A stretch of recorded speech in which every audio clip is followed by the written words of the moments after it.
नमस्कार। अगर आप सद्गुरुदेव डॉक्टर नारायण दत्त श्रीमाली जी के शिष्य हैं या फिर उनकी दी हुई शिक्षाओं से और ज्ञान प्राप्त करना चाहते हैं तो हमारी चैनल को जरूर सब्सक्राइब कीजिए और नए वीडियोस की जानकारी के लिए बेल आइकन दबाएं। इस दुनिया में उन पदार्थों की रचना या पदार्थों का एकीकरण हम कर सकते हैं। यह ब्रह्मांड साधना के अंतर्गत आता है या शून्य साधना के अंतर्गत आता है।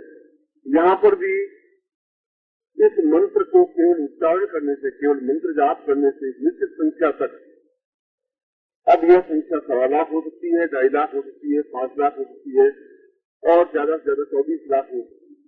इसकी कोई लिमिटेशन इसलिए नहीं है कि जैसा साधक है, जैसे साधक की एक निष्ठा है, जैसे साधक की गहराई और तन्मयता है, उसी के अनुसार फल प्राप्ति हो पाएगी। यह तो इसका मंत्रात्मक स्वरूप हुआ या जिसको कहें तंत्रात्मक स्वरूप हुआ, क्योंकि ये पूरा मंत्र तंत्र भेद के अंतर्गत है। तंत्र शास्त्र समुच्चय में इसकी व्याख्या है, इसलिए 2 क्षणों में 9 की ध्वनि और बाकी तीनों बीजों में 2 की ध्वनि आएगी और स्पर्श मणि महादेव जी नमः। मगर जैसा कि मैंने कल बताया था कि इसमें कुछ सूत्र संबंधित है और तंत्रसार में, रावण का तंत्रसार में उन्हीं सूत्रों को श्लोक के अंतर्गत भी उन्होंने स्पष्ट किया है। वह स्पर्श मणि सूत्र है या स्पर्श मणि श्लोक है। उसी श्लोक में उन्होंने बताया है ओम रूप बीजं परमोत्तरीयं समुद्रमेकं परमार्थित्यं ह्रीं वरां पूर्णमेव सत्यं स्पर्शमूर्तपरितं नरुमेश्वरीदम्। उन तीनों बीजों की व्याख्या की इस स्पर्श मणि श्लोक में। रावण ने सबसे पहले इस कुंजी को, इसके अंदर तत्व को, क्योंकि वो मूल रूप से रासायनिक था, उन्होंने बताया कि एंग को इंद्रिय की संज्ञा दी गई। इंद्रियों को एंग शब्द से कहा गया है, यानी हमारे शरीर की इंद्रियां या जीवन की जो इंद्रियां, विचार धाराएं, चिंतन, कार्य, क्योंकि 2 प्रकार की इंद्रियां हैं, एक कर्मेंद्रियां हैं 5 और 5 ज्ञानेंद्रियां। ज्ञानेंद्रियों के माध्यम से चिंतन किया जाता है, कर्मेंद्रियों के माध्यम से कार्य संपादन किया जा सकता है। मैं श्लोक की संक्षिप्त में व्याख्या कर रहा हूँ, यद्यपि इस श्लोक को बहुत विस्तार से समझने की जरूरत है। इस तंत्रशास्त्र समुच्चय में श्लोक को अन्वय करने में, श्लोक का अर्थ करने में कम से कम 12 पेज किए हैं। तो पहले तो उसमें इस एंग के माध्यम से ये समझाने की कोशिश की है कि कर्मेंद्रियों के माध्यम से भी स्पर्श मणि को सिद्ध किया जा सकता है। यानी यहाँ ये संकेत है कि यदि व्यक्ति प्रैक्टिकल कुछ करे तो केवल साधनात्मक ही नहीं, प्रैक्टिकल रूप से भी कार्य को सिद्धि और सफलता दी जा सकती है। दूसरा उसने रींग शब्द उसमें व्यवहार किया है और रींग शब्द समुद्र जीव का पर्याय है। समुद्र को हमने वरुण कहा है और समुद्र को हमने कुबेर जी कहा, क्योंकि कुबेर समुद्र पुत्र कहलाता है। समुद्र में लक्ष्मी से संबंधित 3 महत्वपूर्ण जीव हैं। एक तो शंख जो समुद्री जीव कहलाता है और जिसको हमने कुबेर से संगित किया। शास्त्रों में उस शंख को, खासतौर से दक्षिणावर्ती शंख को, वामवर्ती शंख को भोंगा कहा जाता है या कीड़ा कहा जाता है। दक्षिणावर्ती शंख को समुद्र पर्याय कहा जाता है, लक्ष्मी पर्याय कहा जाता है, वरुण पर्याय किया जाता है और कुबेर संज्ञा के नाम से भी संबोधित किया जाता है। इस रींग का तात्पर्य है कि इसमें जहाँ कर्मेंद्रियों की जरूरत पड़ेगी वहाँ दक्षिण भारतीय संघ की भी जरूरत पड़ेगी। जो अंगुष्ठ के आकार का होगा। यानी मैं इसको अन्वय नहीं करता हूँ, अन्वय करने में आपको समझने में डिफिकल्टी आएगी। सीधी साधी हिंदी भाषा में समझा दिया जाए तो ज्यादा अच्छा रहेगा। और सीधी साधी हिंदी भाषा में तात्पर्य यह है कि यदि कोई स्पर्शमणि में धातु परिवर्तन करना चाहे तो इस मंत्र के माध्यम से कर सकता है। इसमें 3 वस्तुओं की जरूरत है। एक समुद्री कीड़े की समुद्री कीड़ा, एक समुद्री शंख या दक्षिण भारतीय शंख, और तीसरा व्यक्ति का खुद का परिश्रम और अग्नि संस्कार। यानी एक अग्नि की जरूरत होगी, एक समुद्री कीड़े की जरूरत होगी, एक दक्षिण भारतीय शंख की जरूरत होगी। शंख 2 प्रकार के होते हैं। बाएं तरफ से सुनने को वाम मार्गीय शंख करते हैं और राइट साइड से जो शंख खुले हुए दिखाई देते हैं उनको दक्षिण मार्गीय शंख कहा जाता है। शंख के बीच 2 भेद होते हैं, एक नर शंख, एक मादा शंख। इसमें नर शंख का उपयोग किया जाए।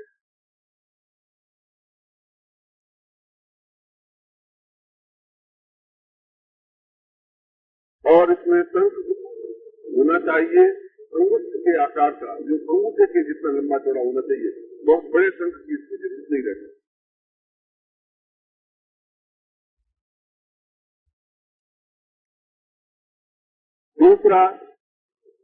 दूसरी वस्तु इसमें चाहिए समुद्री कीड़ा। तो समुद्री कीड़े से तात्पर्य कोई जीव नहीं। समुद्री कीड़ा कहते हैं कि एक विशेष प्रकार का कीड़ा अपने, जैसे सांप अपनी कैंचुल छोड़ देता है साल भर के, एक ऐसा समय आता है तो ऊपर की खाल को बिल्कुल वो उतार देता है, नई खाल उसकी जीवन आ जाती है। उसी प्रकार से समुद्र में एक विशेष जीव होता है जो अपने ऊपर की कैंचुल छोड़ देता है साल में 2 बार।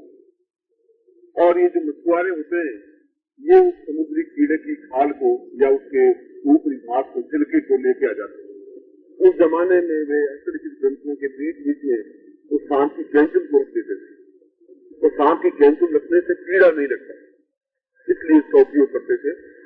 इसके अलावा भी इसकी भूषण कई गन्ने में जिसको श्वास का रोग होता है वहाँ पर उसको सांप की कैंचुल की भस्म जला करके उसकी भस्म दी जाती है शहद के साथ में, और जिसके कई उपयोग है प्रयोग। इस मंत्र में इन गुणों का विधान, ये तो मैं प्रैक्टिकल समझा रहा हूँ कि क्या चीज है।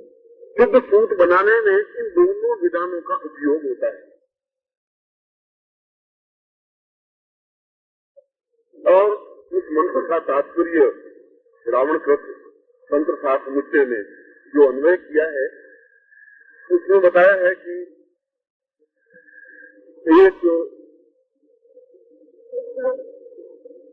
कुल्हड़ ले, मिट्टी का कुल्हड़, आप समझ रहे हैं, मोर तो कर लेंगे 2 मिनट में, समझ नहीं पाएंगे। एक मिट्टी का कुल्हड़ ले और उसको गजपुट कर दे।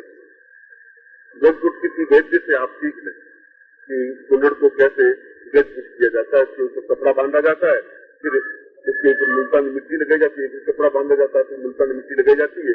ऐसा 7 बार करने पर उसको गजपुट कहा जाता है। उसके अंदर इस शंख में इसका कुछ हिस्सा तोड़ करके मामूली हिस्सा इसमें भर देते हैं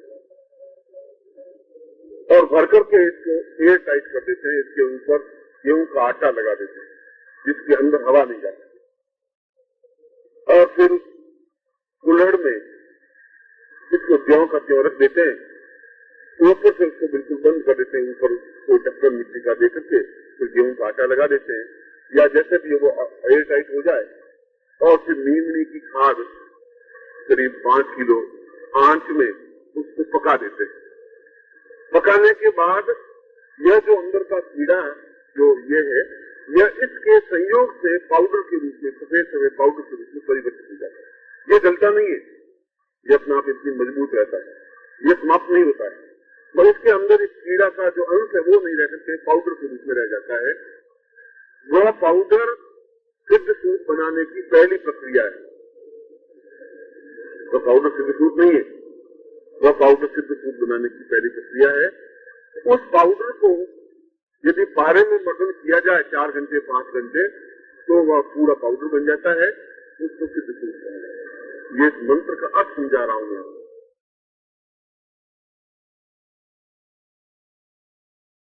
अब इस सिद्ध सूत्र बनाने में मैंने आपके सामने सारी विधि स्पष्ट रख दी और इस विधि में कहीं न्यूनता नहीं है। जो मेरे अनुभव की है कि यदि यह मंत्र सिद्ध है और इसको भी मंत्र सिद्ध करके, कुबेर मंत्र से सिद्ध करके, इसमें यदि इसको थोड़ा सा भाग रख करके उसके सामने इस मंत्र का जाप किया जाए तो निश्चित रूप से आर्थिक अनुकूलता विशेष रूप से प्राप्त होती है। तो दोनों ही रूपों में इसका प्रयोग होता है। यह मैंने इस प्रकार से प्रयोग करके भी देखा है। आज भी आप मेरे साधना कक्ष में जाकर के देख सकते हैं, यह वस्तु वहां है, मैंने इसको रखा है, यह भी इसमें थोड़ा सा टुकड़ा इसमें रखा है और मंत्र जाप मेरा रहता है। अपनी साधना में अन्य साधनों के यदि किसी के लिए यह मंत्र साधना की उसको अपनी धन प्राप्ति हो या आर्थिक लाभ हो तो मैं उसके सामने इस प्रकार का प्रयोग करता हूँ। इसका मतलब है कि यह प्रयोग इतना वैल्यूबल है। तो सुबह साधना भी रख सकता था, कमिकारा साधना भी रख सकता था, श्रीयंत्र साधना भी रख सकता था। यदि मैंने इसको रखा है तो जरूर इसमें कुछ विशेषता है। यही मंत्र है बस मेरी साधना इस मंत्र के माध्यम से, मगर उत्कर्ण होना चाहिए। यदि उत्कर्ण नहीं है तो प्रयोग व्यर्थ है। वह मंत्र अपने आप में क्रियात्मक मंत्र है, उस मंत्र के सामने वस्तु होनी चाहिए। मैं यदि बोलना चाहूँ और 500 तक सुनाना चाहूँ तो मेरे पास स्पीकर होना चाहिए। अगर स्पीकर नहीं है तो मैं वहां तक आवाज नहीं पहुंचा पाऊंगा। आवाज तो बोल रहा हूँ, मगर स्पीकर भी उतना ही महत्वपूर्ण ऊर्जा है जो आवाज पहुंचाने का। संतति प्रदा महादेवी महाकाली साधना, यह संतति प्रदा का मतलब है इस महाकाली साधना में संतान होने और विशेष रूप से यह मंत्र साधनात्मक मंत्र है और इसका मतलब है संतान सुख प्राप्त करने के लिए। यदि संतान हो और यदि कपूत हो तो वह हमारे जीवन में अनुकूलता दे सके, उस दृष्टि से यह मंत्र इसमें दिया गया है। जैसा आप लिखा हुआ है, पुत्र प्राप्ति के लिए, वृद्धि के लिए, पुत्र सुख आदि के लिए संतति प्रदा साधना संपन्न करनी चाहिए। जवा कुसुम से 1 लाख मंत्र जप करने पर जवा कुसुम के पुष्प बाजार में मिलते हैं, उन पुष्पों से या गुलाब के पुष्पों से, यदि जवा कुसुम नहीं मिल जाए तो गुलाब के पुष्पों से, कनेर के पुष्पों से भी इसको प्रयोग करें।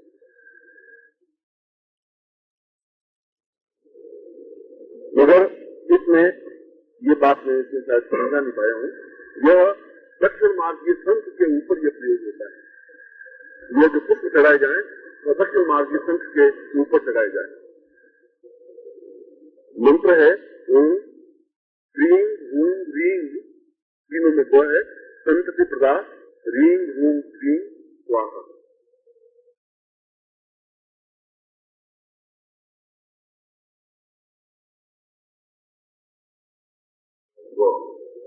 इसमें दो की ध्वनि ओम में, ओम की ध्वनि मो की है, बाकी तीनों में दो की ध्वनि।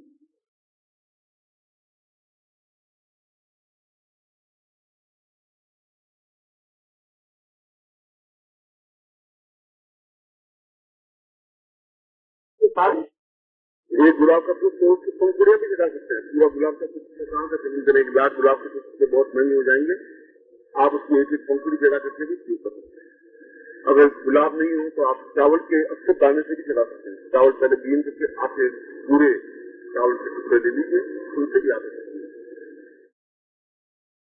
फिर महाकाली साधना जो खासतौर से बाघ देवी साधना है, जिसे कालिदास ने सिद्ध किया था, तो यह मंत्र सरस्वती और अजस्र भाषण देने में, कोई भाषण दे सके, धारा प्रवाह और किसी भी सब्जेक्ट पर बोल सके, उस प्रकार की साधना के लिए यह मंत्र प्रयोग है। ओम ह्रीं हूं ह्रीं हूं फट।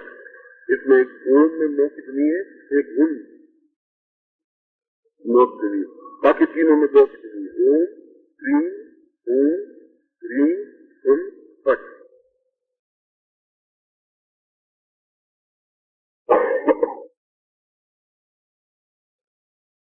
यह रोग मुक्ति प्रयोग है, चिंतामणि महाकाली साधना। तो किसी भी प्रकार की रोग की मुक्ति के लिए और मृत्यु पर विजय प्राप्त करने के लिए, अकाल मृत्यु नहीं हो उस कार्य के लिए इसमें सीधा साधा रुद्राक्ष की माला से मंत्र जाप किया जाए और